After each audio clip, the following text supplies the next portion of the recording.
Em uma manhã suave e tranquila do século XIII, nas colinas ensolaradas da Úmbria, um jovem caminha pelas ruas de Assis.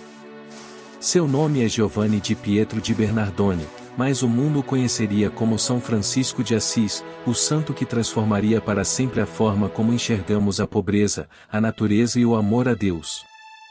Filho de um rico comerciante de tecidos, Francisco parecia destinado a uma vida de luxo e conforto. Entretanto, sua alma inquieta e coração compassivo o levariam por um caminho muito diferente, um caminho que o conduziria à santidade e a um dos maiores legados espirituais de todos os tempos. A juventude de Francisco foi marcada pelo desejo de aventuras e pelo brilho da riqueza. Seu pai, Pietro di Bernardone, era um comerciante bem-sucedido, e Francisco cresceu cercado de privilégios. Era conhecido por ser alegre, amável e, acima de tudo, generoso. Gostava de festas, boa música, e sonhava em se tornar um cavaleiro. Como qualquer jovem de sua idade, aspirava à glória e à honra nos campos de batalha. Quando a cidade de Assis entrou em conflito com a vizinha Perúdia, Francisco partiu para a guerra com grandes expectativas.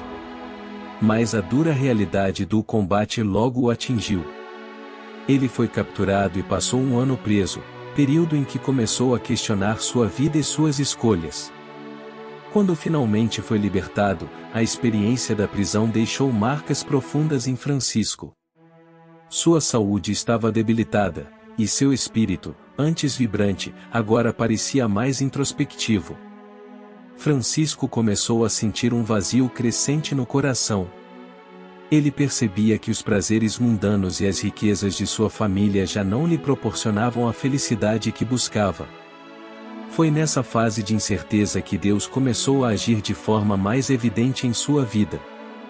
Um dia, enquanto rezava na pequena e abandonada igreja de São Damião, fora das muralhas de Assis, Francisco ouviu uma voz que o chamava: Francisco, vai e reconstrói a minha casa, que, como vês, está em ruínas. Pensando que o chamado era literal, ele começou a reparar a pequena igreja com suas próprias mãos, usando o dinheiro da venda de mercadorias de seu pai. Porém, sua decisão de renunciar às riquezas familiares e dedicar-se à reconstrução da igreja trouxe conflito com seu pai. Pietro, indignado com a atitude do filho, exigiu que ele devolvesse o dinheiro e abandonasse essa vida de loucura. Em um ato radical de renúncia, Francisco se apresentou diante do bispo de Assis, e na praça pública, tirou suas vestes, devolvendo-as ao pai, como sinal de sua completa entrega a Deus. Coberto apenas por uma simples túnica, Francisco declarou: até agora chamei Pietro di Bernardone de meu pai, mas de agora em diante, direi: Pai nosso que estais no céu. Esse momento marcou o início de sua vida como mendicante e servo dos pobres, e seu compromisso radical com a pobreza evangélica. Francisco começou a vagar pelas ruas e campos, pregando a simplicidade, o amor a Deus e o respeito por toda a criação. A sua mensagem logo começou a atrair seguidores, homens que, como ele, desejavam viver de maneira simples, desapegada das riquezas mundanas e completamente voltada para o serviço ao próximo. Assim nasceu a Ordem dos Frades Menores, mais conhecida como Ordem Franciscana, que se tornaria uma das ordens religiosas mais influentes na história da Igreja Católica. Os seguidores de Francisco não apenas pregavam, mas viviam o Evangelho com autenticidade e radicalidade.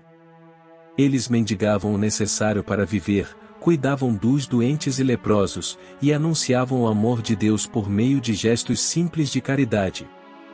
O lema de Francisco era o paz e bem, e sua mensagem era clara: a verdadeira riqueza não está em possuir bens, mas em encontrar Deus em todas as coisas e pessoas. Uma das características mais notáveis de Francisco era sua profunda conexão com a natureza.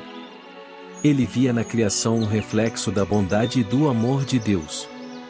As flores, os animais, as estrelas, tudo era para ele uma manifestação da presença divina. É dessa visão que nasce o seu célebre Cântico das Criaturas, onde ele louva o Criador por o irmão Sol, irmã Lua, irmã Água e o irmão Fogo. Para Francisco, Todos os seres vivos, desde o mais humilde passarinho até o majestoso lobo, eram irmãos e irmãs, criados pelo mesmo Deus e dignos de amor e respeito. Sua relação com os animais, em especial, se tornou lendária. Em diversas ocasiões, Francisco foi visto pregando aos pássaros, e há uma história famosa sobre como ele domou um lobo feroz que aterrorizava a cidade de Gubbio. De acordo com a tradição, o lobo, após ouvir as palavras de Francisco, tornou-se manso e passou a viver pacificamente entre os habitantes da cidade. Esses episódios mostram a profundidade do amor de Francisco pela criação e como ele era capaz de enxergar a bondade de Deus em todos os seres. Apesar de sua vida austera e de sua constante pregação sobre a pobreza, Francisco não era um homem amargurado ou severo. Pelo contrário, ele era conhecido por sua alegria contagiante. Seu amor por Deus transbordava em cânticos, orações e sorrisos. Para ele, viver o Evangelho era motivo de profunda alegria, e essa alegria era visível para todos que o encontravam. Sua simplicidade e humildade cativaram tanto o povo comum quanto os poderosos da época. Até o Papa Inocêncio III, impressionado com a autenticidade e santidade de Francisco, aprovou a regra da sua ordem, dando início à expansão do movimento franciscano. Ao longo dos anos, Francisco enfrentou muitas provações físicas e espirituais. Ele sofria de dores crônicas e problemas de visão, que se agravaram com o tempo.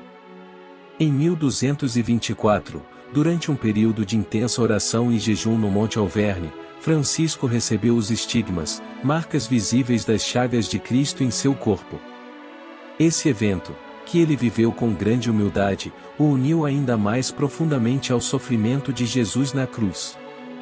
Nos últimos anos de sua vida, Francisco, debilitado pela doença e pela dor, escreveu seu testamento, onde reafirmava seu compromisso com a pobreza e sua devoção à vida simples. Mesmo diante do sofrimento, ele manteve sua fé inabalável e seu espírito alegre, sempre louvando a Deus por todas as suas obras.